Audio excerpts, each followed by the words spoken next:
You're watching the Daily Roundup here on the EAC Cambodia channel. A very good evening to you. I'm Andrew Barnes-Roberts. Making headlines tonight. A manhunt is launched for a 32-year-old man suspected of the brutal rape and attempted murder of a 14-year-old girl who is now in a coma. More cases of the Delta variant are reported along the borders with Thailand, even in people with indirect contact with COVID-19 cases, but the variant remains contained, at least for now.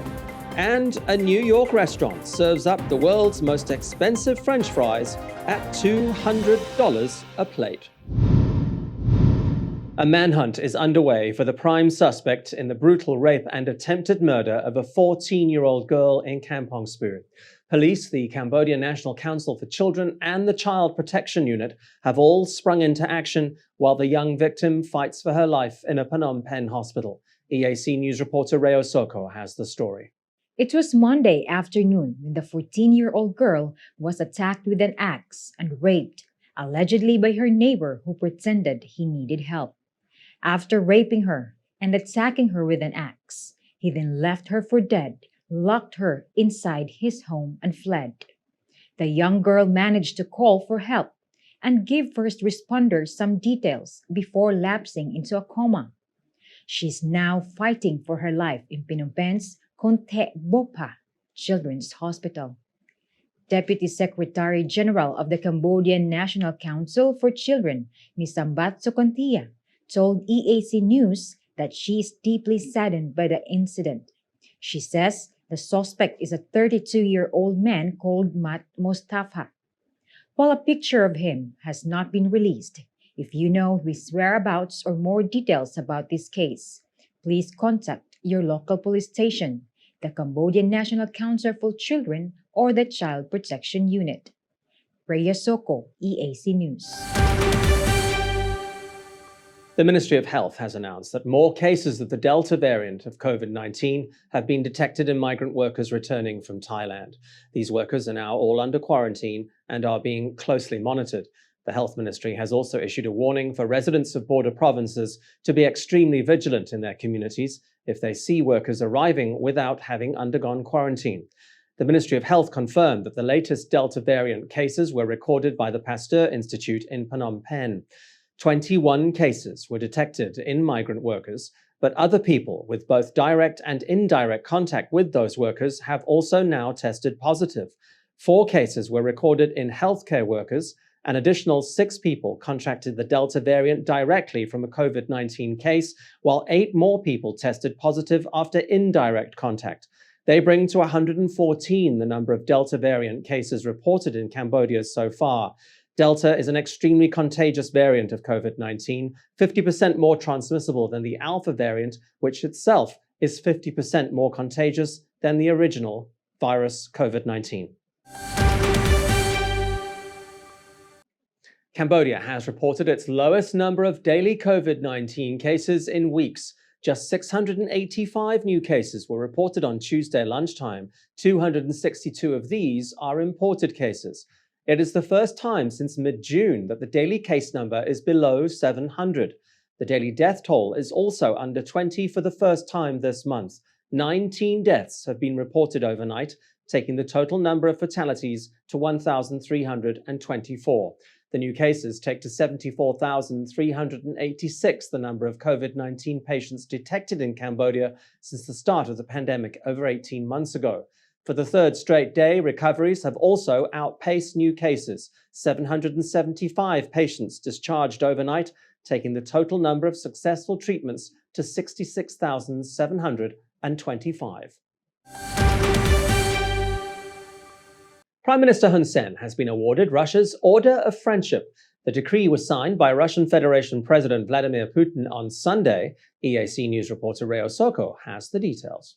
It was the Russian embassy in Phnom Penh which made the announcement on its Facebook page on Monday. It said the award is in recognition of Prime Minister Hun Sen's contribution to strengthening friendship between the peoples of Russia and Cambodia. This year, the two countries mark the 65th anniversary of diplomatic relations. The Order of Friendship is a state medal established by then Russian President Boris Yeltsin in 1994. It honors Russians or foreign nationals who strive to enhance bilateral relations. Previous recipients include former Malaysian Prime Minister Mahathir Mohamad, former UN Secretary-General Ban Ki-moon, and Britain's Prince Michael of Kent. Rhea Soko, EAC News. Well, now for a look at stories making international headlines this Tuesday, the 27th of July. Hundreds of thousands of people have been evacuated in eastern China as Typhoon Infa made a second landfall. It's the sixth typhoon of the season and the second to make landfall in as many weeks after Typhoon Sempaka. Heavy downpours, flooding and strong winds have lashed the coastal provinces of Zhejiang and Jiangsu, as well as Shanghai municipality. Mountain streams have turned into raging torrents. A number of roads have been closed. In Shanghai itself, 279 evacuation sites have been set up to serve almost 30,000 people who have been forced from their homes. To prevent any further flooding, authorities have opened Shanghai's Longquan port floodgate, releasing over 16 million cubic meters of water. COVID fatigue is setting in around the world. Following similar protests in Australia and Tunisia, where the Prime Minister was even sacked, thousands took to the streets of Paris to protest the implementation of a health pass that is being debated in the French Senate. The health pass would give fully vaccinated citizens the right to access indoor venues as well as public buildings.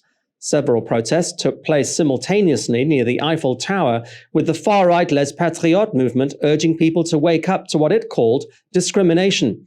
At one point, French anti-riot police fired tear gas as brief clashes erupted when protesters reached the Champs-Élysées. Across France, protests are being planned in Marseille, Montpellier, Nantes, and Toulouse. And what's being described as an unusually large meteor briefly lit up the skies of southern Norway on Sunday. There were no immediate reports of injuries or damage, but officials are still trying to find out exactly where it landed. The Norwegian Meteor Network is also analyzing other video footage, trying to pinpoint the meteor's origin and destination. Preliminary data suggests it might have come down in a large wooded area about 60 kilometers west of the capital Oslo.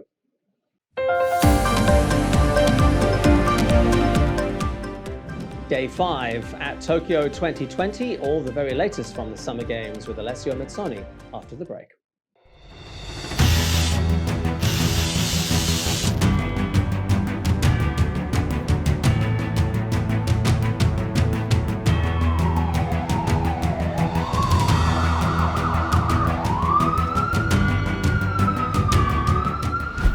EAC News fully supports the royal government of Cambodia's preventative and administrative measures against COVID-19. But we need you to play your part in helping bring the 20 February community transmission event to an end. Wash your hands regularly, sanitize wherever possible. Keep an eye on your body temperature. Use the Stop COVID QR code and maintain a safe social distance. But above all, please, please, please, wear a mask. Only together can we beat COVID-19.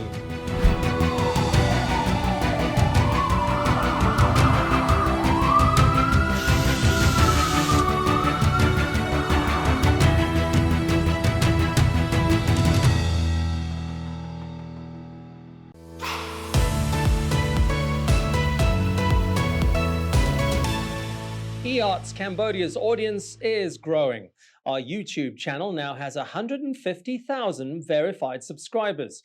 To mark the milestone, we've received the Silver Creator Award from YouTube, given to channels with over 100,000 subscribers. YouTube CEO Susan Wojcicki says the award celebrates EART's Cambodia's hard work and incredible achievement. She says not only has EART's Cambodia brought a unique voice and style to the world, but has also created valuable connections and built a community along the way. The next milestone we're going for is 1 million subscribers, and we'd really like that Gold Creator Award. So if you're not already a subscriber, head to www.youtube.com/eartscambodia. Subscribers get all the latest breaking news and updates from Cambodia in English. We'll see you there. If it's happening and you need to know about it, you'll get it all right here. EAC News brings you updates and breaking news in English across all of eArts Cambodia's platforms and channels. YouTube, Facebook, Telegram, Twitter, and our website www.eartscambodia.com. Join me, Andrew Barnes-Roberts, and the rest of the EAC News team every day on your favorite channels.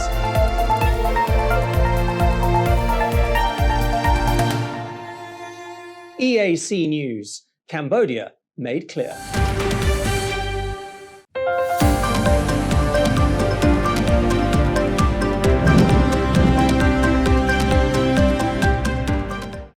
Welcome back to the Daily Roundup.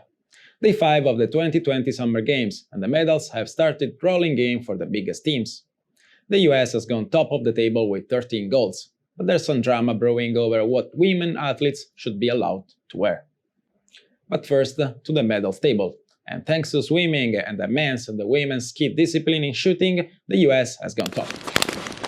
In swimming, the women's 100-meter backstroke went to Russia, which is playing under the name of the Russian Olympic Committee due to a ban to its own country name that is still in place over the doping scandal of 2012. Russia is currently climbing up the rankings though, and is now fourth with 5 golds and 15 medals in total. Japan and China complete the medal table podium. But, as we said, there's drama.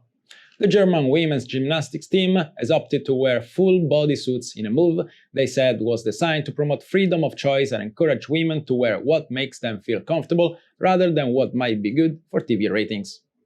Outfits covering legs are authorized in international competitions, even though to date they have been worn almost exclusively for religious reasons. The bottom line is that women athletes are tired of the discrimination they face when it comes to sportswear, and want competition to rather focus on fair, equal, and standardized conditions.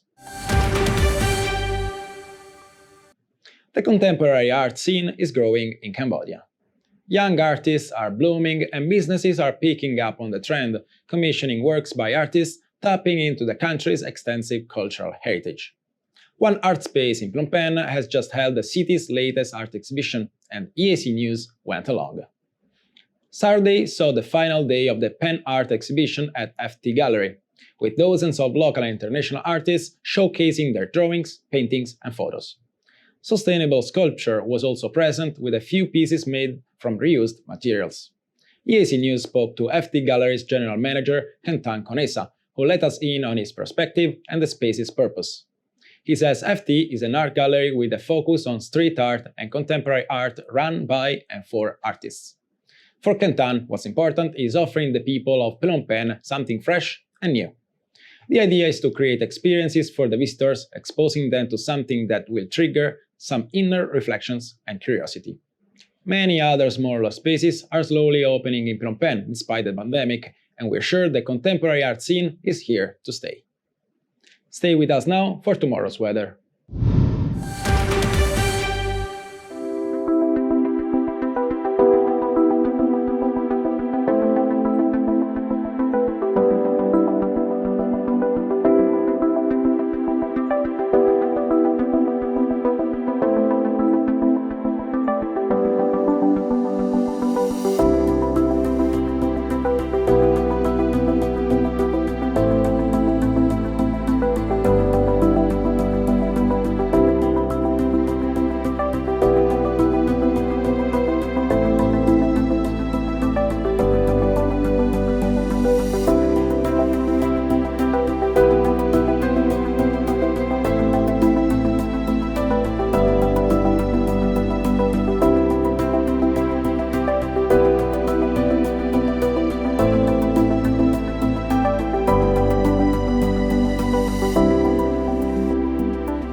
And finally, while we all try our best to eat healthily, who wouldn't admit to enjoying a plate of cheesy fries? But I think we'd all think twice about paying $200 for them.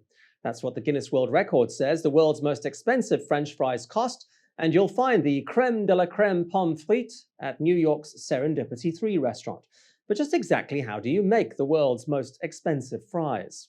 Well, first you blanch only the world's finest potatoes in Dom Perignon and a French champagne vinegar. You then fry the fries, not once, not twice, but 3 times, and don't even think about using regular cooking oil. These are fried in goose fat. The cooked fries are then seasoned with Garonne truffle salt and Urbani summer truffle oil. They're then topped with shaved black summer truffles all the way from Italy. The cheesy dip is actually a Mornay sauce made with organic udder cream, black truffle butter, and Gruyere truffled Swiss raclette. The dish is topped off with a sprinkling of 23-carat gold dust and served on Baccarat crystal. I don't know about you though, but at $200, I'd have at least hoped for a less messy plate.